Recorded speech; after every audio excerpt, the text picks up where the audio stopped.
we would call a floater. Uh-oh, that was not good.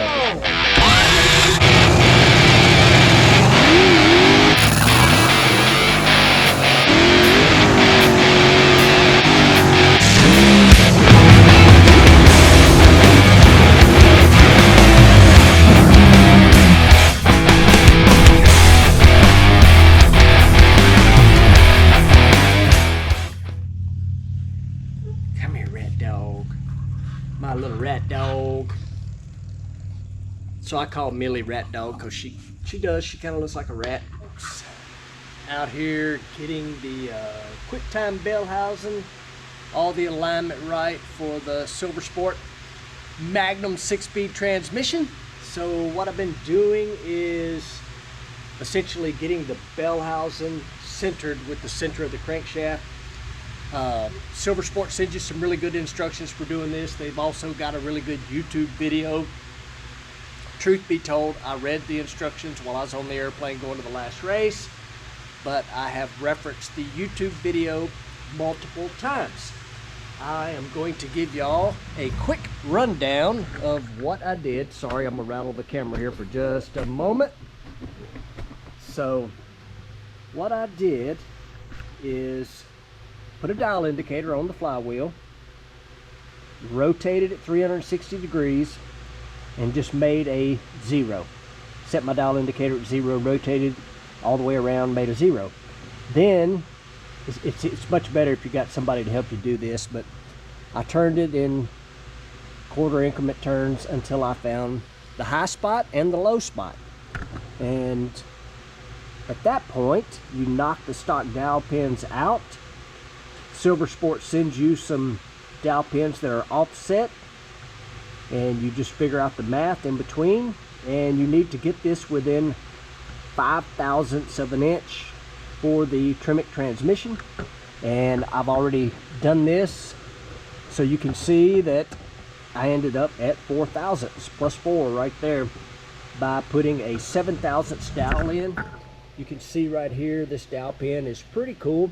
You just knock the stock ones out, you put these in, it's got an Allen screw in the middle, and you just orientate these to match your high spot and your low spot, and you just essentially are moving the bell housing by a few thousandths of an inch, and it has an Allen screw in the middle. You orientate those correctly, tighten the Allen screw up. You can hold a wrench on these little flats right here. Really what I thought was a little more complicated than what it wasn't that bad. So now the bell housing is located. Got to go back, take a peep at them instructions, and we'll go from there. Project BabyD.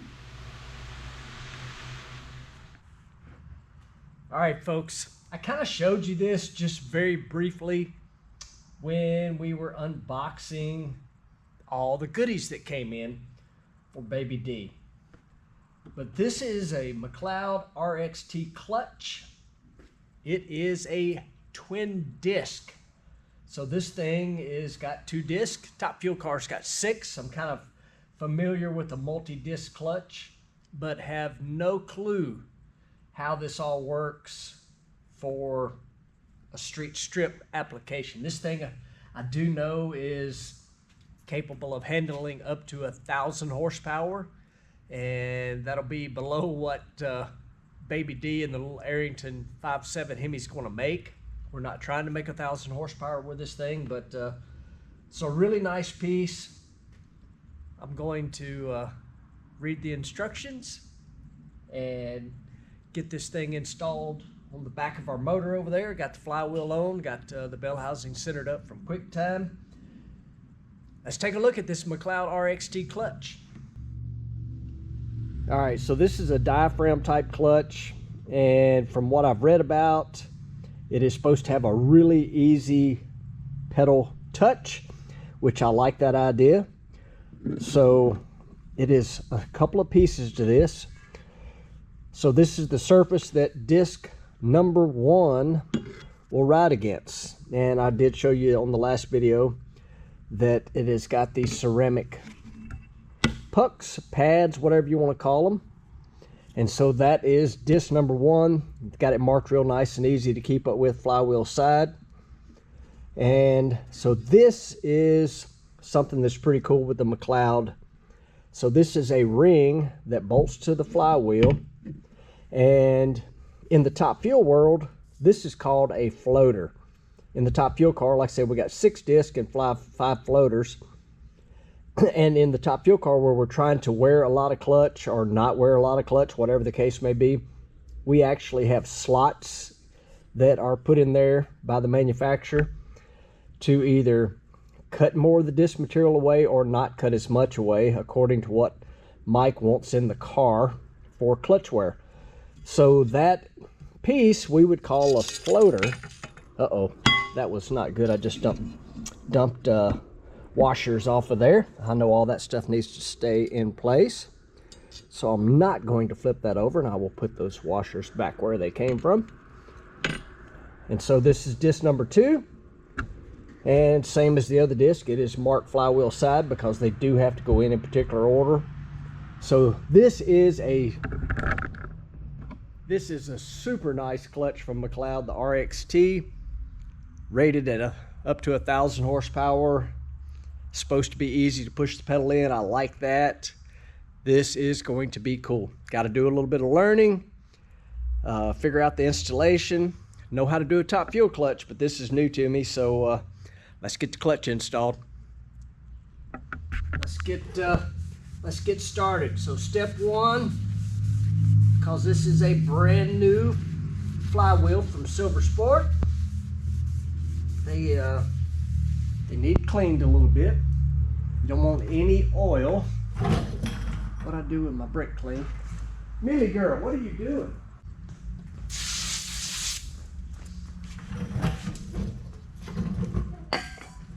So as I was saying, step 1, after you got flywheel installed, bell housing all lined up, is make sure there is no oil on the surface of your flywheel. Pretty simple.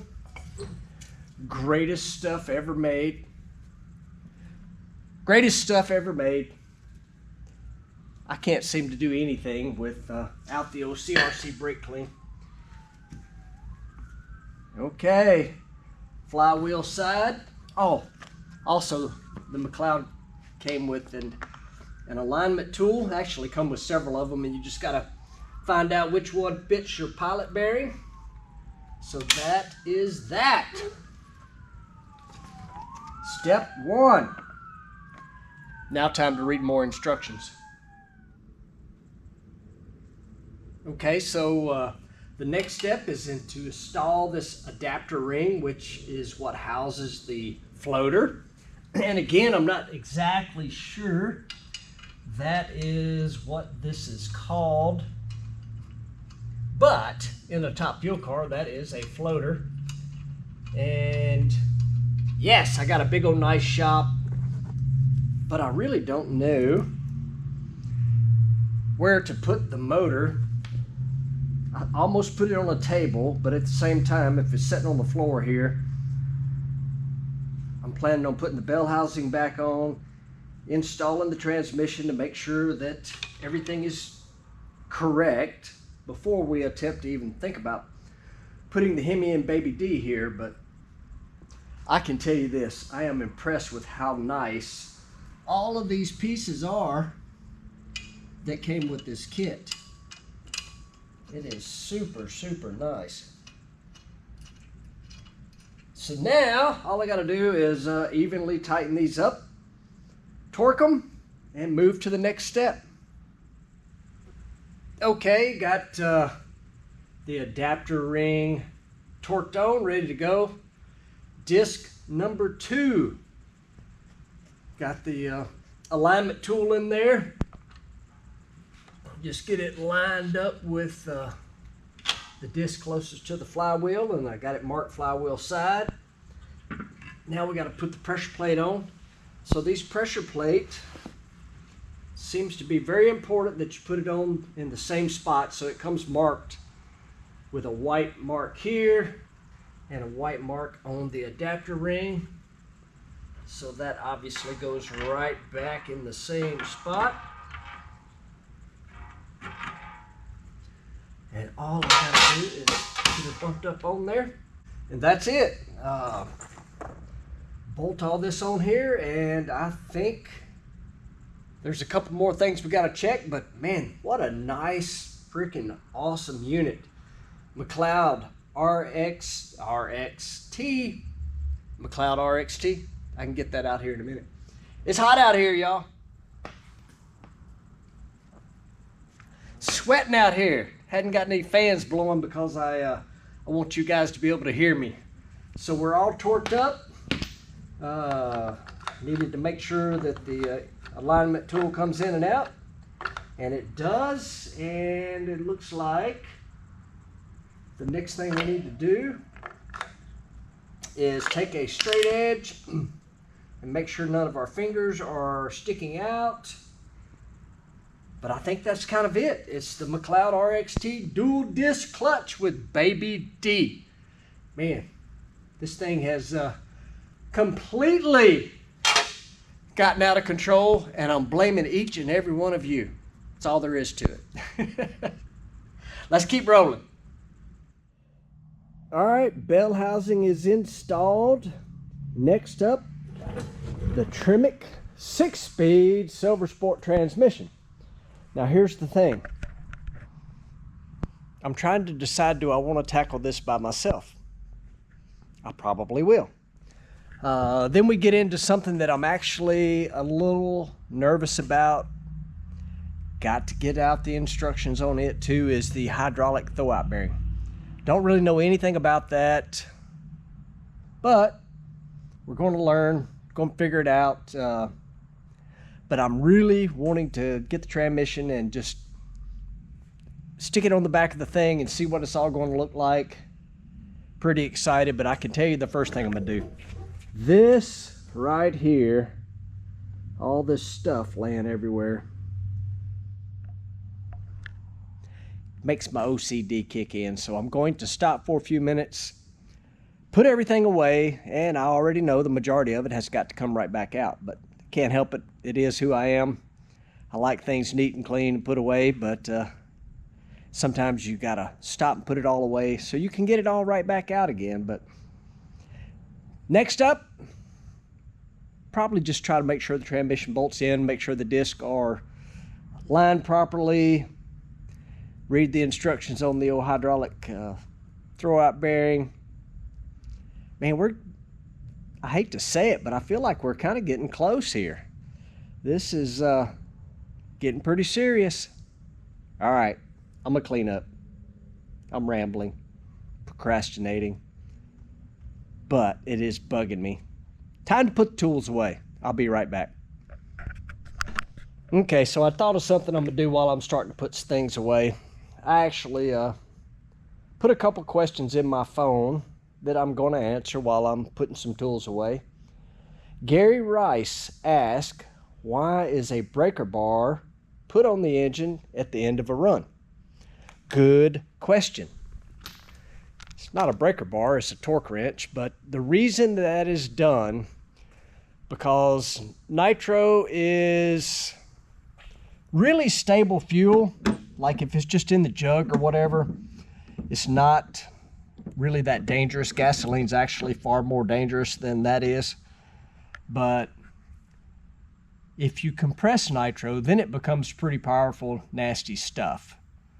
So a breaker bar is put in the engine so that you can turn the motor backwards and push any fuel that may be on top of the pistons out of the exhaust. Basically, it'll lay in the headers so that when you're towing the car, if the motor were to turn over, it doesn't A, try to start, or B, worse than that, well, I don't know if it'd be worse than that or not, but it could be, blow the heads off of it. So every opportunity we get, it ain't really we, it's the Parts Plus team, they will be rotating the motor backwards. And you'll see that amongst all the nitro cars. They'll turn the motor backwards.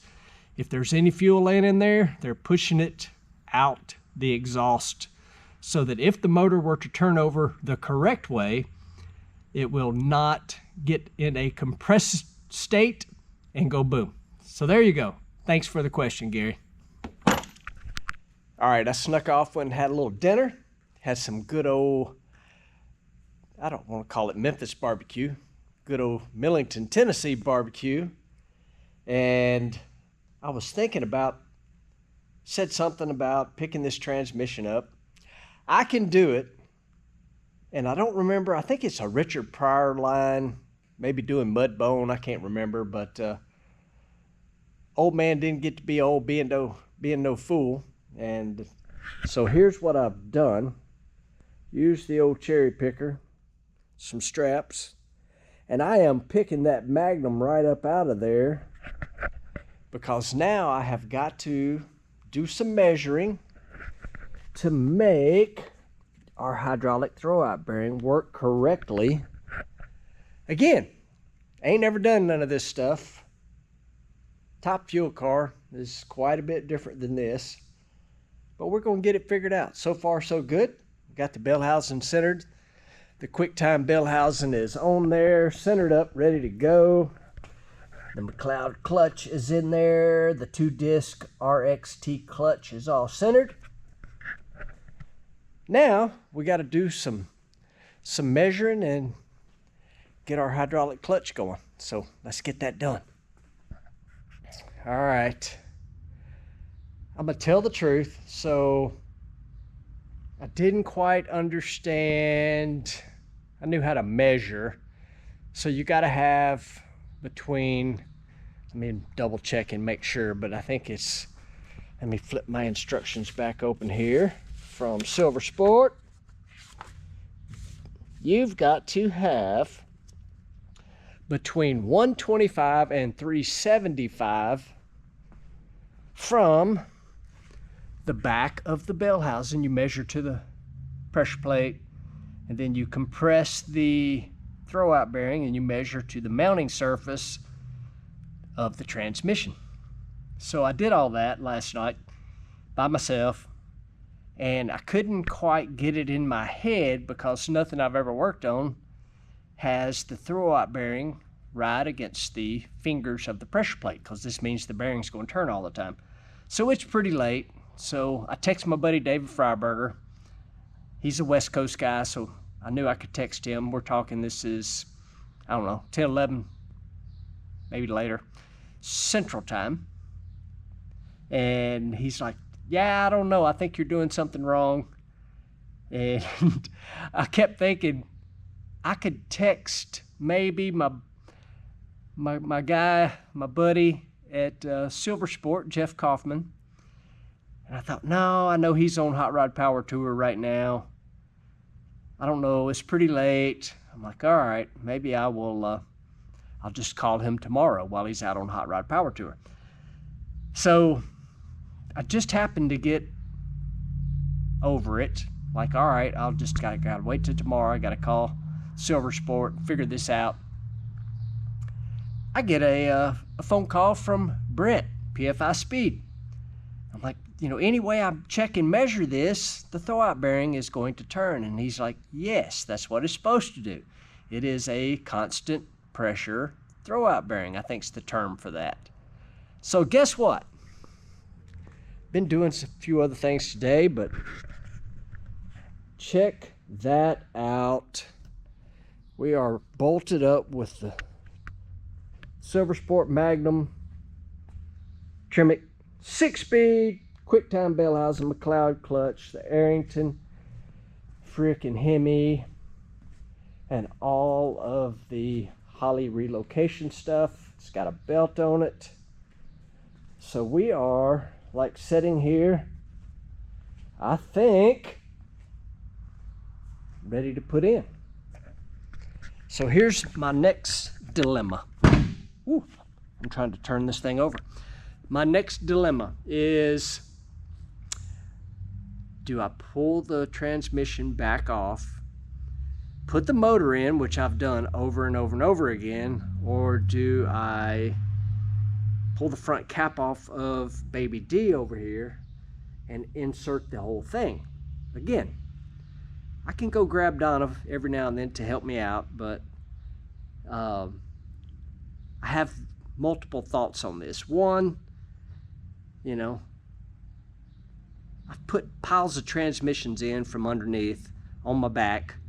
I can still do that, and I know I can just plug the motor right in because I've done it so many times. But man, it sure is nice looking at it sitting here like this, just like ready to go. Just needs an intake on it. So I don't know. I've got to make that decision, but I honestly think we're good to go here. And I can tell you what else. I appreciate you guys tuning in, watching, liking, subscribing. Really love the comments, and BabyD is really making progress here. I can't think of any speed bumps other than intake manifold, because I broke the one that came on it, putting the motor in and out of the truck too many times. I should have pulled the intake off. But anyway, appreciate everybody watching, liking, subscribing. Thank you. See you guys next time.